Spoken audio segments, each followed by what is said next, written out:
اچھا ایسا بھی ہوتا ہے کہ رمضان المبارک میں عبادات میں خوب محنت کرنے والے احباب سے اگر رمضان المبارک کے بعد کسی گناہ کا ارتکاب ہو جائے تو شیطان انہیں اس وہم میں مبتلا کر دیتا ہے کہ اب رمضان المبارک میں کی گئی ساری محنت برباد ہو چکی ہے، دیکھ کس قدر محنت سے تو رمضان المبارک میں گناہوں سے بچتا رہا، اب تیرے اس گناہ نے سب کی یہ کرائے پر پانی پھیر دیا، ساری محنت برباد کر دی۔ اس بابرکت مہینے کی ٹریننگ کے ذریعے جتنی روحانی قوت تو نے حاصل کی تھی وہ اب ساری زائل ہو چکی ہے، برباد ہو چکی ہے، ختم ہو چکی ہے، اور جب اس گناہ نے تیری رمضان المبارک کی ساری محنت اور عبادات کے نور کو ہی ضائع کر دیا ہے تو پھر باقی گناہوں میں بھی ملوث ہو جا، آئندہ رمضان المبارک میں دیکھا جائے گا، پھر زیادہ محنت کر لینا۔ یوں وہ نادان انسان اس شیطانی وسوسے میں مبتلا ہو کر دیگر بے شمار گناہوں کا ارتکاب کر لیتا ہے اور ایک مرتبہ پھر گناہوں بری زندگی گزارنا شروع کر دیتا ہے، حالانکہ برباد کچھ نہیں ہوا تھا، اس سے صرف ایک دو گناہ ہو گئے تھے، اسے فوراً خلوص دل سے توبہ کرنی تھی۔ ماہ رمضان کا وہ نور اور وہ روحانی برکات اسے اس گناہ کے بعد بھی حاصل تھی۔ ایسے بے وقوف انسان کی مثال اس وہمی عورت کی طرح ہے جس کے متعلق اللہ جل وعلا نے سورہ نحل میں ارشاد فرمایا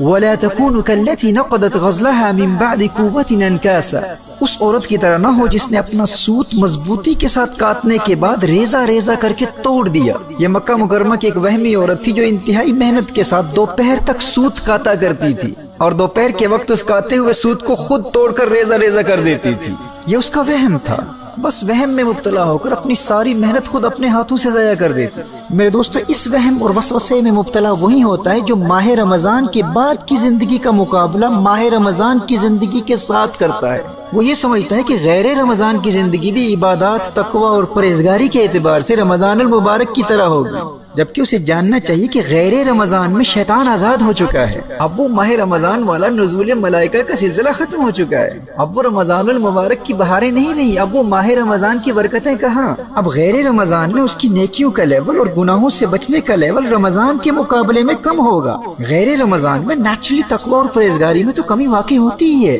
اس لیے محترم احبہ، عام لوگوں کو ماہ رمضان کے بعد کی زندگی کا مقابلہ ماہ رمضان کی زندگی سے ہرگز نہیں کرنا چاہیے، بلکہ ماہ رمضان کے بعد کی زندگی کا مقابلہ ہمیشہ ماہ رمضان سے پہلے کی زندگی کے ساتھ کرنا چاہیے۔ یہ بڑی اہم بات ہے، یعنی اگر ماہ رمضان میں حاصل کی گئی تربیت کا آپ پر اتنا اثر ہوا ہے کہ ماہ رمضان کے بعد کی زندگی فرائض کی ادائیگی اور گناہوں سے بچنے کے اعتبار سے ماہ رمضان سے پہلے کی زندگی سے بہتر ہے، تو آپ اللہ جل وعلا کا شکر ادا کریں کہ اللہ جل وعلا نے آپ کو آپ کے مقصد میں کامیابی عطا فرمائی ہے، آپ کامیاب ہیں۔ اب اگر کوئی گناہ ہو بھی جاتا ہے تو فوراً توبہ کر کے اپنا روحانی سفر جاری رکھیں، اور شیطان جب بھی اس وہم میں مبتلا کرنے کی کوشش کرے کہ اب کیا فائدہ، اب تو سب کچھ برباد ہو چکا ہے، تو نے تو گناہ کر لیا ہے، ماہ رمضان کی ساری محنت برباد ہو چکی ہے، پھر گنہگاروں والی زندگی گزارنا شروع کر دے اور آئندہ رمضان میں پھر محنت کرنا اور پھر دیکھا جائے گا۔ ماہ رمضان کے مقابلے میں تو اب تو زیرو ہے، صفر ہے، ختم ہو چکا ہے۔ جب شیطان اس وسوسے میں مبتلا کرنے کی کوشش کرے تو فوراً جواب دے کہ میں نے ماہ رمضان کے بعد کی زندگی کا مقابلہ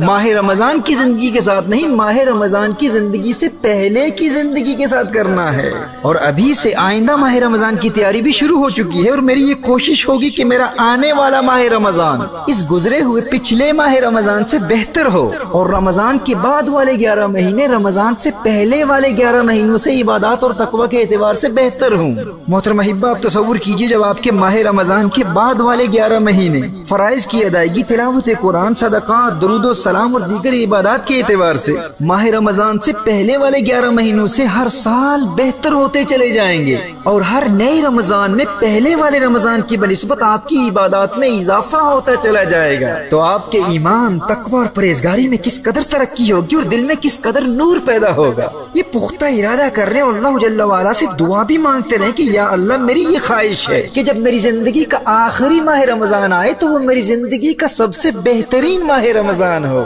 دوستو، اگر آپ اپنا مائنڈ سیٹ یوں بنا لیں گے نا تو آپ کی تمام زندگی ماہ رمضان کے گرد گردش کرتی رہے گی۔ ماہ رمضان کے بعد کی زندگی کا مقابلہ ماہ رمضان سے پہلے کی زندگی کے ساتھ، اور ہر نئے ماہ رمضان کی زندگی کا مقابلہ پچھلے ماہ رمضان کی زندگی کے ساتھ، یوں دل میں عشق رمضان المبارک مسلسل بڑھتا رہے گا۔ حضرت یعلا بن فضل فرماتے ہیں کہ صحابہ کرام علیہم رضوان سال کے 6 مہینے اس دعا میں گزار دیتے تھے کہ یا اللہ، ہمیں ماہ رمضان عطا فرما دے، اور جب ماہ رمضان مل جاتا تو 6 مہینے اس دعا میں گزار دیتے کہ یا اللہ، ہماری رمضان کی عبادتوں کو قبول فرما لے۔ یوں ان عاشقان ماہ رمضان کی تمام زندگی ماہ رمضان کے گرد ہی گردش کرتی رہتی ہے۔ محترم احبہ، ماہ رمضان کی یادوں سے اپنے قلوب میں اجالا کرنے کے لیے شوال مکرم کے 6 روزے ضرور رکھیں۔ اور اسی طرح ہر پیر اور جمعرات کا روزہ بھی ضرور رکھیں، اور ایام البید یا ایام بیز ہر مہینے کی 13ویں 14ویں اور 15ویں تاریخ کو روزہ رکھیں۔ یوں رمضان المبارک کی یادیں بھی تازہ ہوتی رہیں گی، اور ان صحیح احادیث کی روشنی میں یہ روزے رکھنے والوں کو تمام سال روزہ رکھنے کا ثواب بھی ملے گا۔ اور صحیح مسلم کی حدیث ہے فَهَذَا صِيَامُ الدَّهْرِ كُلِّهِ، جو ہر مہینے 3 روزے رکھتا ہے نا اسے پوری زندگی روزے رکھنے کا ثواب ملے گا۔ اور اسی طرح غیر رمضان میں ان 11 مہینوں میں صدقات کا سلسلہ بھی جاری رکھے، خوب دل لگا کر تلاوت قرآن کریم بھی کیجیے، درود و سلام کے گجرے بھی نچھاور کرتے رہیں، اور استغفار اور لا حول ولا قوت الا باللہ العلی العظیم کا کثرت سے ورد کرتے رہیں۔ سنن ابی داؤد کی حدیث کی روشنی میں اگر رزق میں برکت و کثرت چاہتے ہو تو استغفار پڑھتے رہو، استغفر اللہ کثرت سے پڑھتے رہو۔ جو استغفار کی کثرت کرتا ہے تو اللہ جل وعلا اسے ایسے طریقوں سے مال و دولت عطا فرماتا ہے جو اس کے وہم و گمان میں بھی نہیں ہوتے۔ اور اگر غموں سے بچنا چاہتے ہو، زندگی میں خوشیاں چاہتے ہو، اور لوگوں کی محتاجی سے بچنا چاہتے ہو، تو میرے آقا صلی اللہ علیہ وآلہ وسلم کے اس فرمان پر یقین کر لو کہ جو لا حول ولا قوت الا باللہ العلی العظیم پڑھتا رہتا ہے، اللہ جل وعلا اس کے غموں کو دور کر دیتا ہے، اور وہ دنیا میں کسی کا محتاج نہیں ہوتا۔